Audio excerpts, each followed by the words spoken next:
Our next guest, good friend of both of ours, worked with us at the old place. She's now a CBS Sports NFL reporter, host of The Crew, and still doing an outstanding job covering the NFL. Josina Anderson. Josina! What's up? What's going on, fam? How are you? It is good to talk to you. Yes. To rest. What y'all say?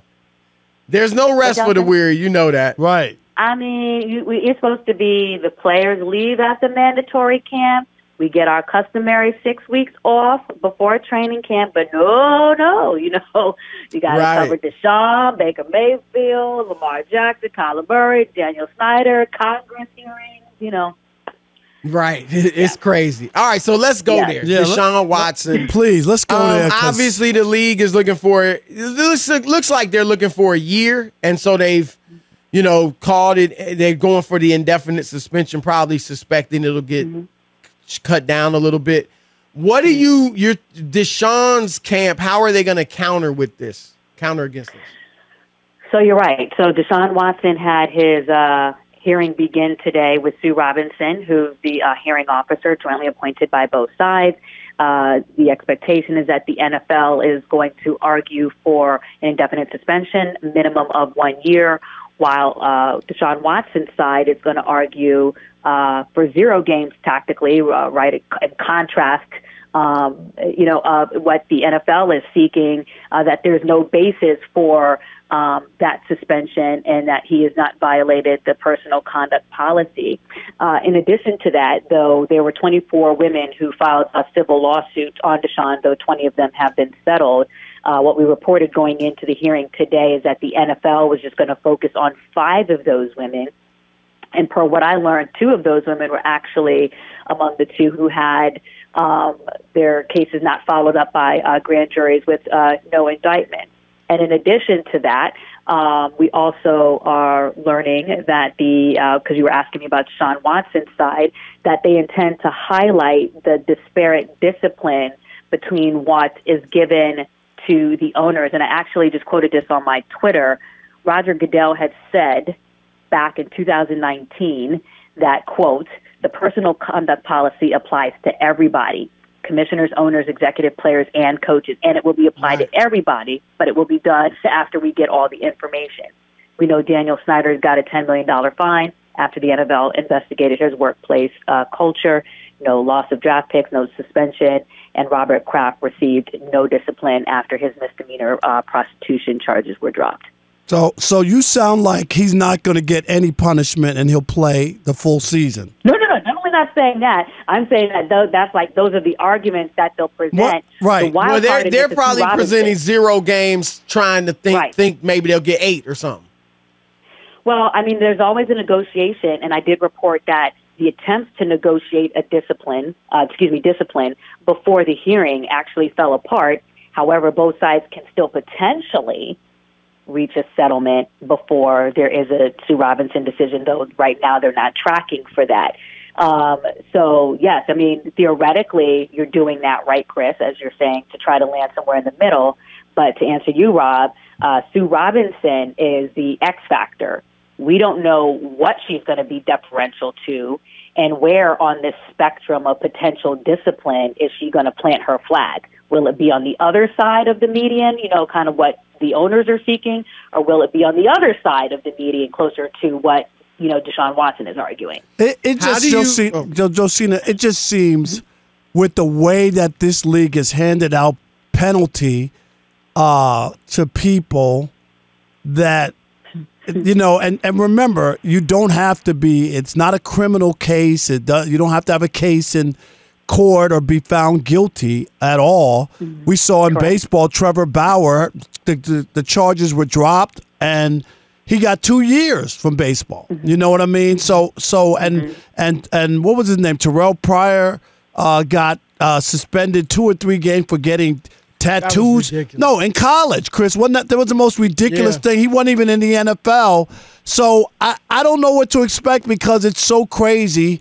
And even Ray Rice got 2 games before we saw the videotape, and he never played again. I mean, it's all over the place. What is your gut in seeing everything, covering this league for a long time? What do you expect that's going to happen? I don't have a gut feeling about what Sue Robinson is going to do. I think she's the X factor. I don't know if she's going to be more deferential to the fact that there, initially was 24 cases, brought up before. Obviously, 20 of them were settled, and if she's, deferential to what she's hearing from the women, or is she deferential to the fact that, Deshaun Watson still has pending litigation, and she might think that her findings could be prejudicial to that, and so she goes off that, or is she deferential to the arguments that we're expecting Deshaun Watson's side also to present? I have no idea. I think that it'll be easier to foreshadow potentially what the league will do, because I do think in covering all of these cases that you mentioned, Ray Rice, Adrian Peterson, right, Miles Garrett, on and on and on and on, that what I can say about the NFL in that history is that the NFL is always considering all points for their betterment, right? They have to factor in all things, optics, PR, past history recommendations, right, everything. So I think we just have to see where that flagpole lands first, and then we can predict from there if Roger Goodell will keep her discipline, assuming she does, or if he'll go up or down.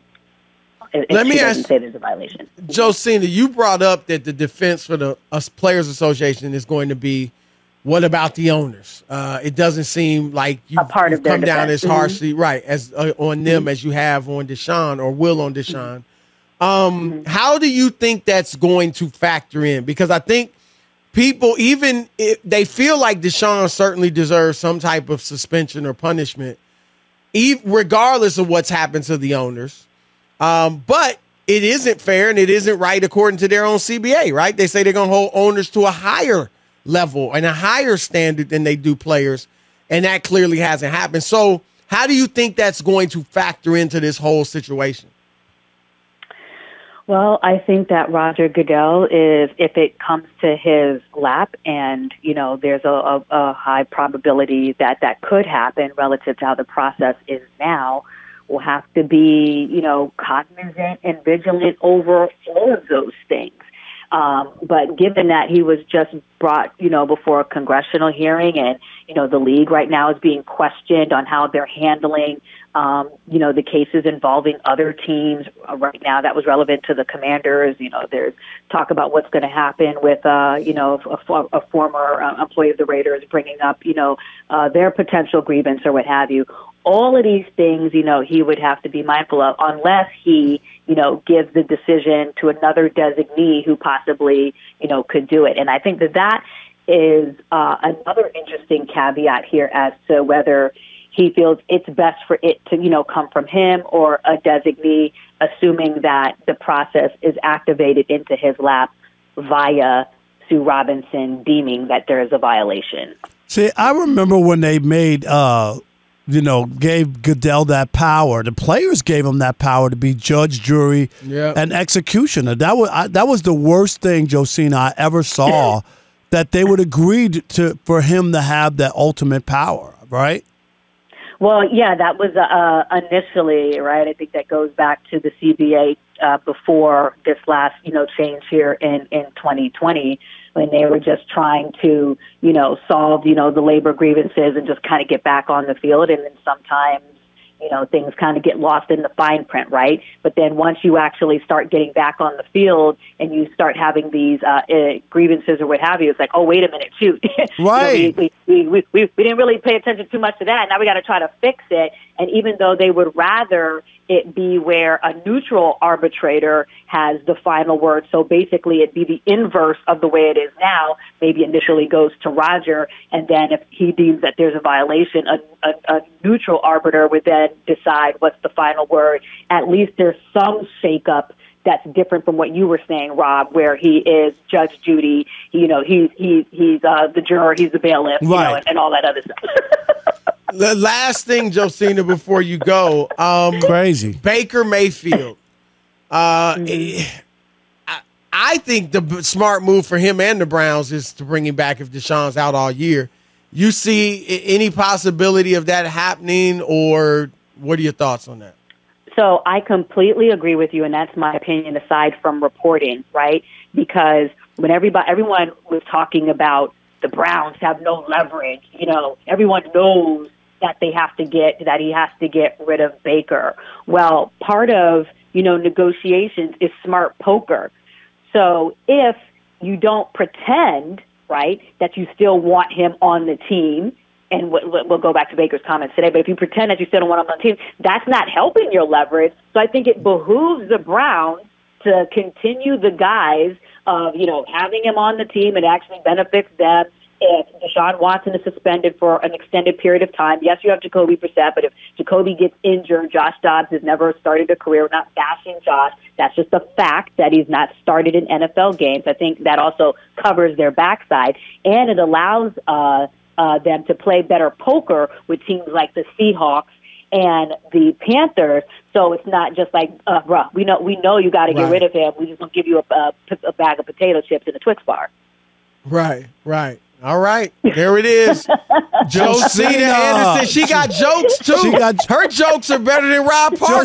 Josina, I was up at a comedy store in Hollywood. I made my debut on the stage. I did. Why didn't I get an invite? You out here in L.A.? I didn't know you out here. Josina, I could be if you said in the first class. Oh, okay. All right, I got it now. Hey, you got to come for the second one, Josina. Chris, he laughed, but he's trying to act like it wasn't funny. He laughed. He was good. Well, he was better on stand-up than his jokes on stand-up were better than they are on the show. Oh, wow. So okay.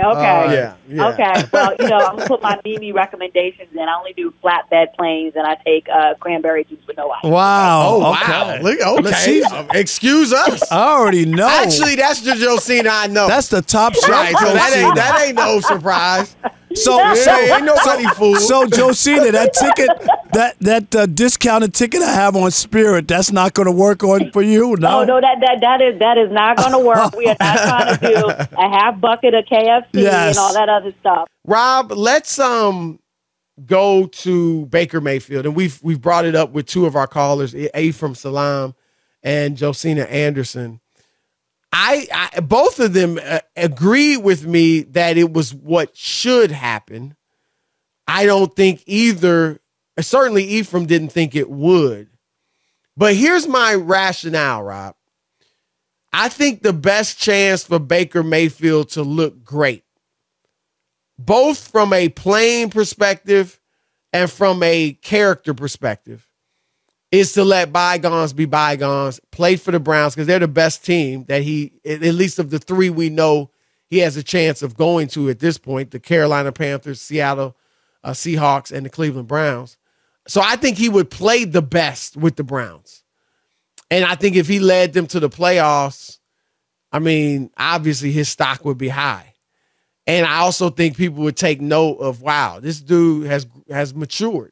And, he's let bygones be bygones, and he's, playing for this team. So that's why I think he should do it. And if the Browns reach out, now, if they continue to ignore him and not reach out to him, I don't think he should go back begging. But if they reach out like, look, this is what's best for both of us. And by the way, he has to show up to get his money. So if you got to show up to get your money, you want your money, then you might as well ball out. So I'm not saying it'll happen. I think probably the odds are against it, but I think it should happen.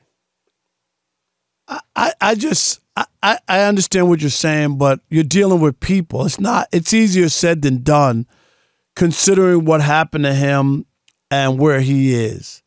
And I also think it's not just them. It's also, and when I say them, him as a player in the organization, it's his teammates and how they feel about him and how he fits in and trying to win that room. And I think that's the problem, that you're only... Well, not many guys came to his defense. That's what I mean. And they're going to be like, you're only here because so-and-so suspended. They don't want you. You can't play or whatever it is. And I think that's why it's not going to work. I don't believe it. Here's the thing. You always face tough situations. You and I have been in tough situations where you had to convince people. People didn't believe in you. You had to win the room. And to be honest, in sports, that happens all the time. That's been Baker Mayfield's lot. They didn't believe in him in high school. They didn't believe in him in college. And he proved people wrong. And I get it. You got an ego. You were the number one pick. Now you got a little bit of leverage, I guess. Not a ton, but you got a little bit of leverage in that they did you so wrong and people understand why you wouldn't play for him again. But this happens. And this can be life. I mean, if we were in a situation, let's say they wanted to replace me in the Odd Couple, and you wanted to replace me. You've been talking to Rob G? Okay, go ahead. Let's say you wanted to replace me, and it didn't work out. You didn't get the guy you wanted, and now you need me back.